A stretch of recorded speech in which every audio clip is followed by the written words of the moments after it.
முழுவதும் இன்று மதியம் நடைபெறும் இளநிலை மருத்துவ படிப்பிற்கான நீட் நுழைவுத் தேர்வு. 2 மணி தேர்வுக்காக பலத்த சோதனைக்கு பிறகு தேர்வு மையத்தில் அனுமதிக்கப்பட்ட தேர்வர்கள்.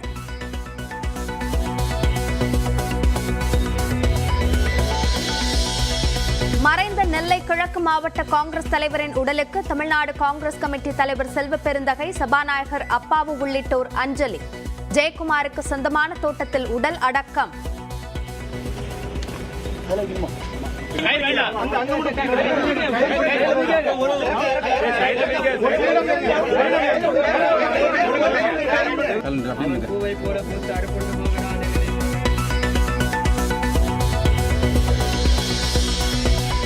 மருமகனுக்கு ஜெயக்குமார் எழுதிய கடிதம் வெளியானது. ரூபி மனோகரன், KV தங்கபாலு ஆகியோர் வழங்க வேண்டிய 89 லட்சத்தை வழக்கு தொடர்ந்து வசூலிக்குமாறு அறிவுரை.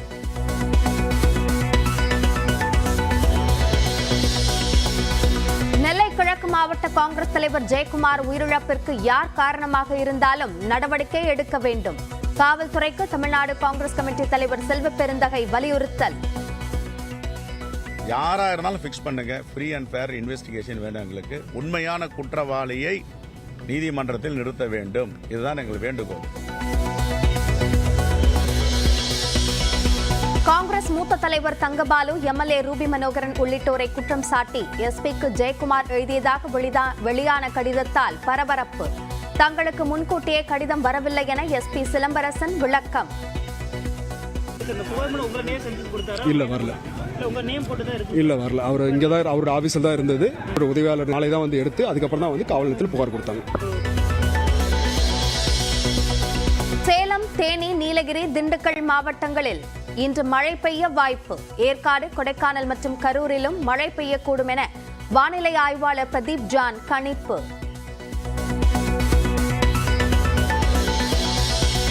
சென்னை மீனம்பாக்கத்தில் இன்று 106 டிகிரி வெப்பம் பதிவாக வாய்ப்பு. வானிலை ஆய்வாளர் பிரதீப் ஜான் கணிப்பு.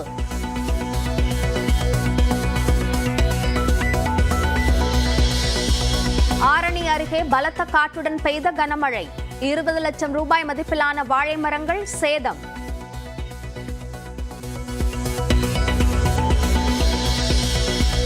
உதகை செல்ல இ-பாஸ் பெறுவதற்காக இன்று மாலை செயல்பாட்டிற்கு வருகிறது இணையதளம். அனைத்து தனியார் வாகனங்களும் பயணிகளின் எண்ணிக்கையை குறிப்பிட்டு இ-பாஸ் பெற வேண்டும் என மாவட்ட ஆட்சியர் அறிவிப்பு.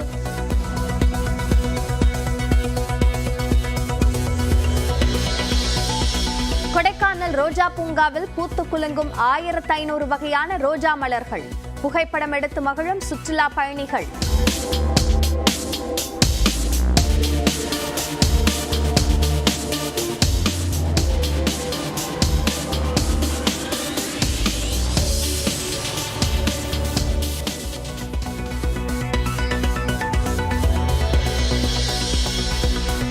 சித்திரை பிரதோஷத்தையொட்டி ஸ்ரீவில்லிபுத்தூர் அருகே சதுரகிரி சுந்தர மகாலிங்கம் கோயிலுக்கு செல்ல பக்தர்களுக்கு அனுமதி. எளிதில் தீப்பற்றக்கூடிய பொருட்களை கொண்டு செல்ல தடை விதிப்பு.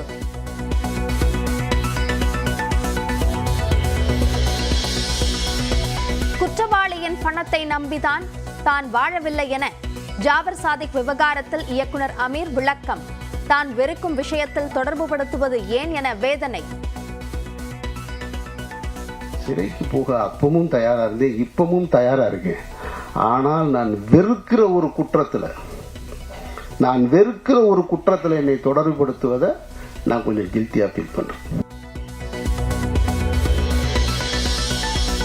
3வது கட்ட மக்களவை தேர்தல் நடைபெறும் 94 தொகுதிகளில் இன்றுடன் ஓய்கிறது பரப்புரை. கர்நாடகா, குஜராத், உத்தரப்பிரதேசம் உள்ளிட்ட 10 மாநிலங்களில் தலைவர்கள் தீவிர வாக்கு சேகரிப்பு.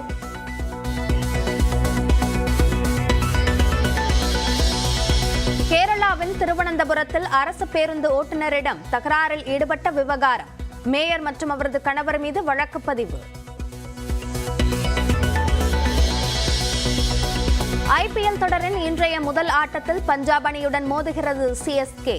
மற்றொரு போட்டியில் லக்னோ, கொல்கத்தா அணிகள் பலப்பரீட்சை.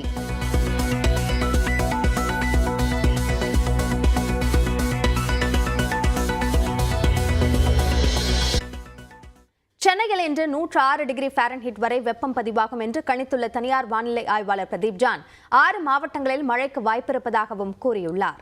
இது தொடர்பாக தனது எக்ஸ் பக்கத்தில் பதிவிட்டுள்ள அவர், சென்னை மீனம்பாக்கத்தில் இன்று 106 டிகிரி ஃபாரன்ஹீட் வரை வெப்பம் பதிவாக வாய்ப்பிருப்பதாக குறிப்பிட்டுள்ளார்.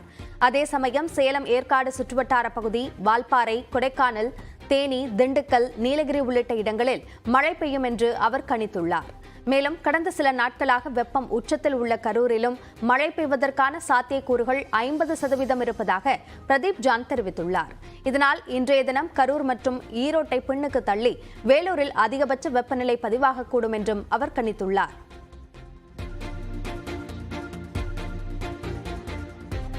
இந்த நிலையில் கடந்த 24 மணி நேரத்தில் தருமபுரி மாவட்டம் பென்னாகரம் மற்றும் நீலகிரி மாவட்டம் குன்னூர் அடுத்த அடார் எஸ்டேட்டில் தலா 5 சென்டிமீட்டர் அளவிற்கு மழை பெய்துள்ளதாக இந்திய வானிலை ஆய்வு மையம் தெரிவித்துள்ளது. நீலகிரி மாவட்டம் அலகரை எஸ்டேட்டில் கடந்த 24 மணி நேரத்தில் 4 சென்டிமீட்டர் அளவிற்கு மழை பெய்துள்ளது.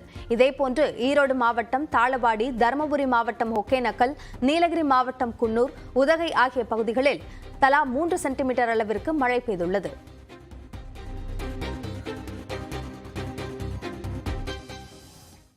திருவண்ணாமலை மாவட்டம் ஆரணி அருகே பலத்த காற்றுடன் பெய்த மழையால் 20 லட்சம் ரூபாய் மதிப்புள்ள வாழை மரங்கள் சேதமடைந்தன. சந்தவாசல், படவேடு, புஷ்பகிரி, சின்ன புஷ்பகிரி, வெள்ளூர் ஆகிய பகுதிகளில் வாழை விவசாயம் முக்கிய தொழிலாக உள்ளது. இங்கு விவசாயிகள் சுமார் 2000 ஏக்கர் பரப்பளவில் செவ்வாழை, கற்பூர வாழை, மஞ்சள் வாழை உள்ளிட்ட வகையான வாழை விவசாயம் செய்து வருகின்றனர். இங்கிருந்து சென்னை, காஞ்சிபுரம், கோவை உள்ளிட்ட பகுதிகளுக்கு வாழைக்காய், வாழைப்பழம், வாழை இலை உள்ளிட்டவை அனுப்பி வைக்கப்படுகின்றன. 1 ஏக்கர் வாழை விவசாயம் செய்ய 1 லட்சம் ரூபாய் வரை செலவாகும் என்று விவசாயிகள் தெரிவிக்கின்றனர். இந்த நிலையில் நேற்று ஆரணி சுற்றுவட்டார பகுதிகளில் பலத்த காற்றுடன் கூடிய கனமழை பெய்தது. இதனால் சுமார் 100 ஏக்கரில் இருந்த 20,000க்கும் மேற்பட்ட வாழை மரங்கள் சாய்ந்து சேதமடைந்தன. இதனால் பெருத்த நஷ்டம் ஏற்பட்டுள்ளதாகவும் தமிழக அரசு உரிய இழப்பீடு வழங்க வேண்டும் என்றும் விவசாயிகள் கோரிக்கை விடுத்துள்ளனர். ஒரு மரத்துக்கு 300 ரூபாய் அளவுக்கு எங்களுக்கு செலவாயிருக்கிறது. அது நேற்று மொத்தம் பேஞ்ச மழையால் அடியோடு சாஞ்சிடுச்சு. எங்களுக்கு எப்படியும் 5 லட்சம் 6 லட்சம் எங்களுக்கு விவசாயத்தில் எங்களுக்கு போயிடுச்சு. நாங்கள் கஷ்டப்பட்டு தான் விவசாயம் பண்ணிட்டு இருக்கிறோம். எங்களுக்கு எனக்கு 3 பொண்ணு. நாங்கள் கூலி செஞ்சு தான் இதெல்லாம் பண்ணிட்டு இருக்கிறோம். எங்களுக்கு இவ்வளோ சேதாரணமாயிடுச்சு. நாங்கள் என்ன பண்ணுறதுன்னு எங்களுக்கே தெரியல. இந்த 5-6 மாதமாக மழை வரதுனால நாங்கள் எப்படியோ கஷ்டப்பட்டு வளர்த்தோம். குழந்தை வளர மாதிரி வளர்த்தோம். பேங்க்கில் லோனு, சொசைட்டியில் லோனு எல்லாமே லோனு வாங்கி எல்லாமே காப்பாற்றி வச்சுருந்தோம். அறுவடை ஆகிற ஸ்டேஜில் நேற்று பலத்த காற்று, கல் மழை, காற்று எல்லாமே அடித்து எங்களை ரொம்ப சித்திரவதை பண்ணி விட்டுச்சு. இதனுடைய வாழ்வாதாரம் நாங்கள் என்ன பண்ணுறதுனே புரியல. கொடைக்கானல் ரோஜா பூங்காவில் பல்வேறு வண்ணங்களில் பூத்து குலுங்கும் ரோஜா மலர்களை சுற்றுலா பயணிகள் ஆர்வத்துடன் கண்டு ரசித்து வருகின்றனர். திண்டுக்கல் மாவட்டம் கொடைக்கானல் அப்சர்வேட்டரி பகுதியில் அமைந்துள்ள ரோஜா பூங்காவில் சுமார் 15,000 ரோஜா செடிகள் நடவு செய்யப்பட்டு பராமரிக்கப்பட்டு வருகின்றன. இங்கு மே மற்றும் ஜூன் மாதங்களில் கோடை சீசன் நடைபெறும் நிலையில் சுற்றுலா பயணிகளை கவரும் விதமாக கடந்த 3 மாதங்களுக்கு முன்பு ரோஜா செடிகளுக்கு கவ்வாத்து பணியும் செடிகளுக்கு பூஞ்சை தடுப்பு மருந்துகள் தெளிக்கும் பணியும் நிறைவடைந்தது. இந்த நிலையில் தற்போது ரோஜா பூங்காவில் 1500 வகைகளில் பல்வேறு வண்ணங்களில் ரோஜா மலர்கள் பூத்து குலுங்குகின்றன. இதனை சுற்றுலா பயணிகள் ஆர்வத்துடன் கண்டு ரசிப்பதுடன் ரோஜா மலர்களுக்கு முன் குடும்பத்தினருடன் செல்ஃபி எடுத்து வருகின்றனர்.